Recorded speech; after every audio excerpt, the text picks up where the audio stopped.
I want you to imagine something for a second. You wake up on like a perfectly normal Tuesday morning. Right, just a regular day. Exactly. You grab your coffee, you check your phone, and sitting right there in your inbox is an email from your employer. Oh, those are never good when they come in first thing. No, they are not. And it's marked urgent. But it's not about a meeting, and it's not about some project update.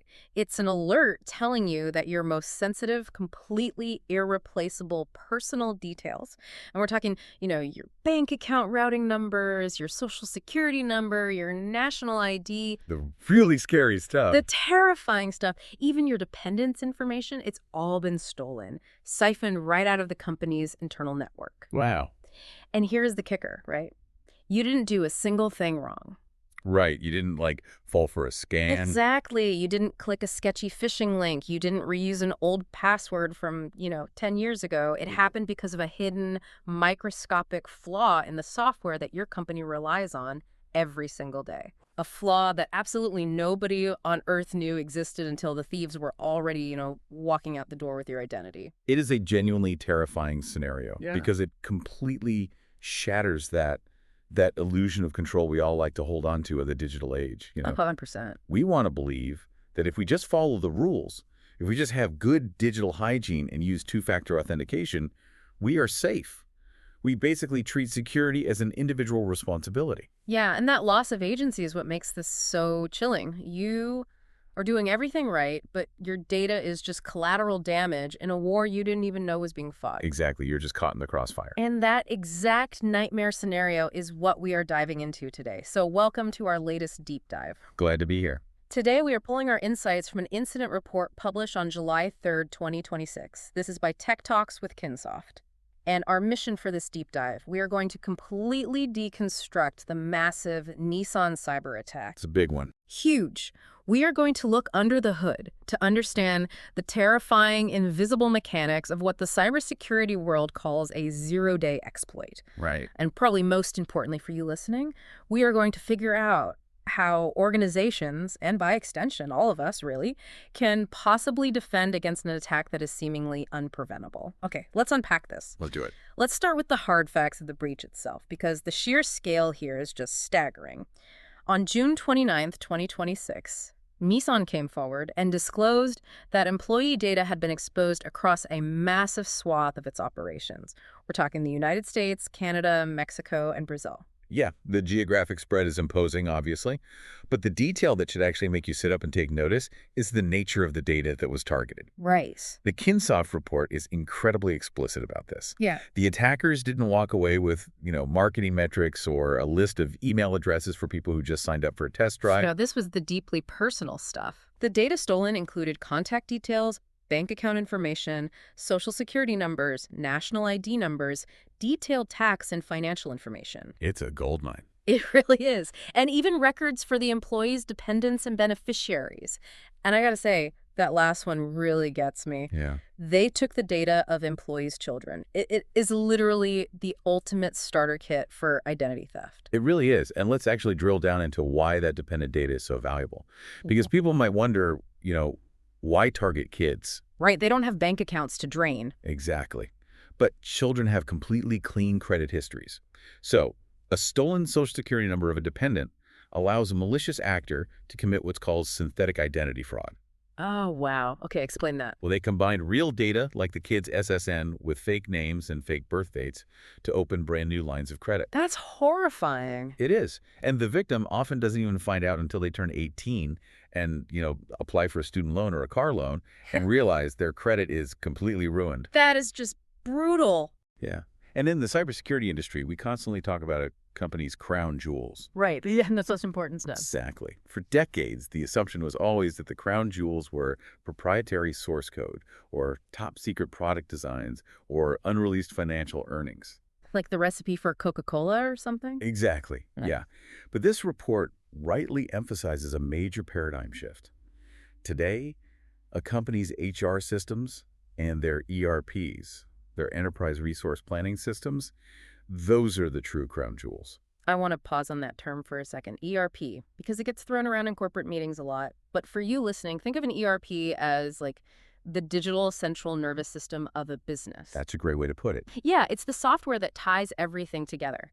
Payroll, supply chain, human resources, accounting. It's not just a fancy spreadsheet, it's the actual engine running the company. Right. And because it runs the company, it holds a massively concentrated density of human identity.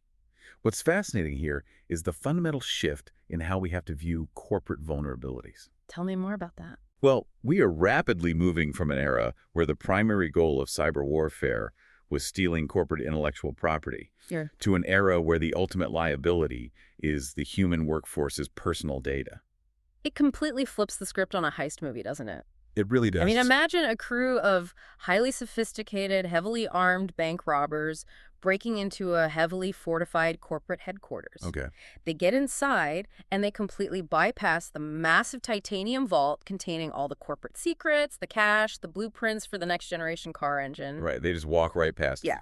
Instead, they pick the lock to the employee locker room and they steal everyone's wallets, home addresses, and family photos. Exactly. Because in today's digital economy, exploiting the identities of the workforce is actually faster, easier to monetize, and far more lucrative than trying to, like, fence a stolen blueprint for a steering wheel. It's a brutal reality. I mean, stealing a credit card number is a short-term win for a hacker. The card just gets canceled in a day. Right, the bank flags it immediately. But stealing a social security number and a tax profile, that is a permanent, lifelong vulnerability for the victim, which is exactly what makes it so highly prized on the dark web. Okay, I'm tracking the value of the data. I get why they want it. But I'm kind of hung up on the logistics here. Okay, sure. Nissan isn't a mom and pop shop with some, $50 router they bought at a big box store. They have massive IT budgets. Right, enterprise-grade security. Exactly. So how does a thief actually get their hands on an ERP system in the first place? How do you bypass all those expensive firewalls? Yeah, and this is where the story shifts from a data privacy tragedy to a really hardcore infrastructure engineering problem. Okay. The attackers didn't guess a password. They didn't trick an employee with a phishing email. They exploited a critical vulnerability in a software platform called Oracle PeopleSoft. And Oracle PeopleSoft is ubiquitous. I mean, it's the HR and payroll backbone for a massive percentage of the Fortune 500. Which is exactly what makes it a very attractive target. If you find a flaw in PeopleSoft, you suddenly have a skeleton key to thousands of the world's biggest companies. Wow. Okay. Now, the specific flaw they exploited is tracked as CVE 2026-35273. Let's break down that acronym real quick for the listener. CVE stands for Common Vulnerabilities and Exposures. It's essentially a global registry, right? Like a dictionary maintained by cybersecurity professionals to track known software flaws, so everyone is speaking the exact same language when a crisis hits. Yeah, think of it like the CDC tracking a new viral strain. Oh, that's a good analogy. And this specific strain, this CVE, was absolutely disastrous. The technical details are really vital to understand here. It was classified as an unauthenticated, remotely exploitable bug. Okay. And the CDSS, which is the scoring system used to grade these threats, gave it a severity rating of 9.8 out of 10. Let's translate that into plain English because those sound like very dry technical terms, but they actually explain the sheer mechanics of the disaster here. They do, yeah. So, unauthenticated means the attacker does not need a username, they don't need a password, they don't have to exist in the system at all. Right. To use a physical analogy, normally accessing a system requires authentication. It's like going to a super exclusive restaurant. You walk up to the host, you give your name, they check the reservation list, and if you're on it, they seat you. Right. You prove who you are. Exactly.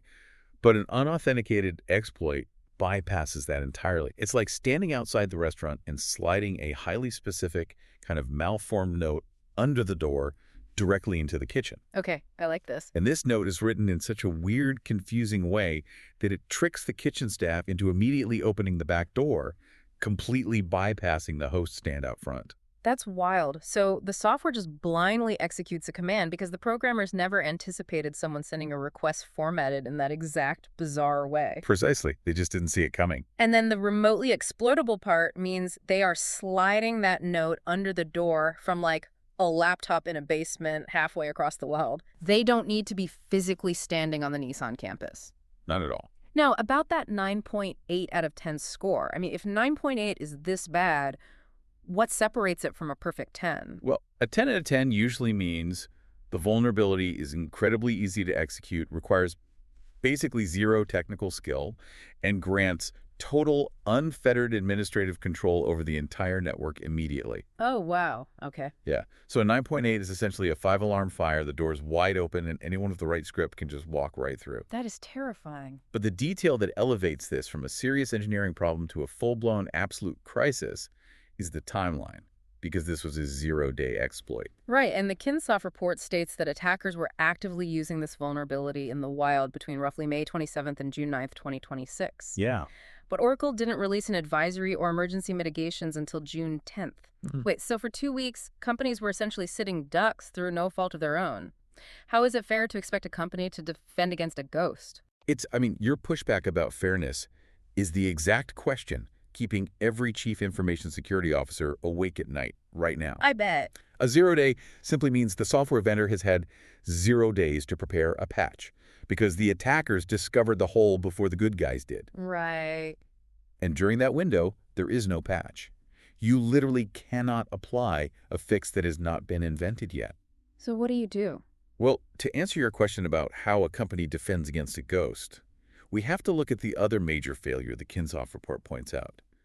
There were reportedly hundreds of these highly sensitive PeopleSoft systems sitting exposed directly to the public internet. Wait, meaning anyone with a web browser could theoretically find the login page? Exactly. Why would a company put their most sensitive database on the open internet? That seems totally counterintuitive to basic security. Oh, it is. But it comes down to the eternal tension between security and convenience. Of course. Especially during the massive shift to remote work. Companies wanted their employees to be able to, check their PTO balances or download a pay stub or update their direct deposit from their smartphones while sitting at their kitchen tables. Right. Nobody wants to jump through hoops just to check their vacation days. Exactly. Forcing an employee to boot up a clunky corporate VPN just to check a pay stub causes friction. So IT departments basically poked holes in their firewalls to make the HR portals accessible from anywhere. So they prioritized convenience, and in doing so, they massively increased their attack surface. They absolutely did. Which brings us back to defending against a zero-day. You don't patch your way out of it. You architect your way out of it. Interesting. The defense requires limiting what is internet-facing. If a system holds your absolute crown jewels, it should never, ever be reachable from a public web browser, no matter how convenient it is for the staff. Wow. Okay, so we understand the weapon here. The unauthenticated zero-day sliding a confusing note under the door. We understand the target, the exposed PeopleSoft HR data. Now we really need to look at the people wielding the weapon. The report identifies the crew behind this specific attack as ShinyHunters. Yeah, and ShinyHunters is a prolific name in the threat intelligence community. They operate basically as a cyber criminal syndicate focused heavily on data theft and extortion. And the report notes this wasn't just a surgical strike on Nissan. No, not at all. It was a massive, sweeping campaign hitting over 100 organizations with a surprisingly heavy focus on the education sector. Right. But the Kinsoft report flags a really vital detail regarding ShinyHunters' public statements. The group took to the dark web and claimed they had stolen tens of millions of records across this entire campaign. Yeah, huge numbers. Right. However, independent verification shows the actual numbers are coming in far, far lower. The report explicitly warns that this crew has a known track record of wildly inflating its claims. Here's where it gets really interesting.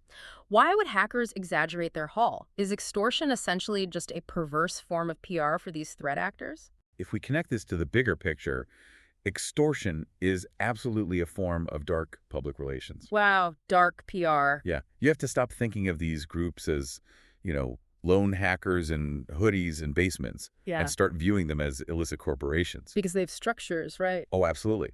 They have marketing strategies. They have customer service desks to help victims buy cryptocurrency to pay the ransom. Wait, customer service desks? That's insane. It is, but it's true. Their ultimate goal is to force a victim to pay up, either to decrypt locked systems or, in the case of ShinyHunters, to prevent the public release of the stolen data. It's literally just digital blackmail on a corporate scale. Exactly. And in the blackmail business, leverage is your only currency. generating massive, terrifying headlines in the mainstream media is a highly calculated tactic to force negotiations. Oh, I see where you're going with this. Yeah, imagine a company's board of directors waking up to a news alert saying 50 million records stolen in devastating breach. The internal panic, the shareholder pressure, the regulatory scrutiny, it all just skyrockets. Right. The pressure to just quietly pay the ransom to make the negative PR go away becomes immense. Exactly. Even if the hackers actually only managed to steal, say, 50,000 records, they are weaponizing the media cycle against the victim. Which is why the Kinsoft report gives such vital advice for all of us as consumers of information. When you hear a giant, eye-watering number attached to an extortion campaign, you really need to treat it as an unverified marketing claim from a criminal enterprise. That makes total sense. Yeah, the real figure is often just a fraction of the headline. If we blindly repeat their inflated numbers on social media or in news broadcasts, we are doing their PR work for them. We're helping the bad guys. We are feeding the exact panic cycle that they rely on to get paid. That is a completely fascinating psychological element to this. It's like psychological warfare layered right on top of digital warfare. It really is. Yeah. Okay, so we've seen the devastation of the 0-day. We've analyzed how the attackers manipulate the narrative with their dark PR. Now, we have to talk about the aftermath, because the story absolutely does not end the moment the data is stolen. No, the theft is just the beginning. Right. How a company navigates the fallout in the hours and days after a breach is what determines whether they survive it or whether it snowballs into an absolute catastrophe. Yeah. And the Kinsoft report specifically highlights something Nissan did incredibly well in their incident response. Yes, and it's a mitigation strategy that every single organization running a payroll system needs to take notes on immediately. So, according to the report, after the breach was discovered, Nissan didn't just try to apply the Oracle patch and cross their fingers. Right, which is what a lot of companies do. Yeah, but Nissan implemented a concrete structural change to their internal business processes. They completely restricted any changes to employee payslip and direct deposit details over the open internet. Yeah. If an employee wanted to change the bank account their paycheck was routed to, they had to be physically connected to the internal corporate network or connected via a highly secure multi-factor VPN. Right. Furthermore, Nissan added strict manual identity verification steps before HR would process any of those payroll changes. This is such a brilliant example of anticipating the attacker's ultimate goal. The Kinsoft report notes that this specific action is the perfect defense against payroll diversion fraud. Okay, let's define that for you listening, because this is how the criminals actually turn your stolen data into cash.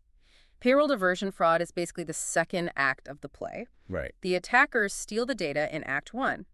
In Act 2, they use that stolen data, the passwords, the personal details, the routing numbers, to log back into the HR system. Right, they become the employee. Exactly, they impersonate the employee. And then they change the employee's direct deposit information so the next paycheck goes to a bank account controlled by the hackers, not the employee. And they are very sneaky about it. Oh, totally. They usually do this quietly, like 2 days before the end of the month, so nobody notices until payday arrives and the money is already gone. The data theft itself is merely the reconnaissance and preparation phase. The payroll diversion is the actual monetization of the attack. So what does this all mean? It's like realizing someone copied your house key. Okay, I like this analogy. Right, and you could just change the locks on the front door, but you have no idea if they made a copy of a different key or if they found like a loose window around back. Right. So instead of just focusing on the perimeter, you go inside your house, you put a heavy padlock on your safe, you install motion sensors in the hallway, and you bolt the jewelry box to the floor. Exactly. You operate under the assumption that they will eventually get back inside, so you neutralize what they can actually do once they're standing in your living room. You make the stolen key useless for the thing they actually want to steal. That's spot on. Taking your analogy a step further into the digital realm, what Nissan did was shift from a perimeter defense model to an immune system model. Oh, an immune system. Okay. Yeah. The human body doesn't just rely on the skin to keep viruses out, right? The skin gets cut. It's inevitable. Right. The real defense is the white blood cells circulating internally, constantly looking for abnormal behavior inside the bloodstream. Ah, I see. By locking down the specific mechanism of payroll changes, Nissan essentially deployed internal white blood cells. They assumed the perimeter was compromised and focused entirely on protecting the specific internal organs the attackers were trying to reach. It's treating security as a living, breathing strategy based on human behavior rather than just, a checklist of software updates provided by a vendor. It really reinforces the absolute core lesson for anyone listening who manages IT infrastructure or even just manages their own digital life.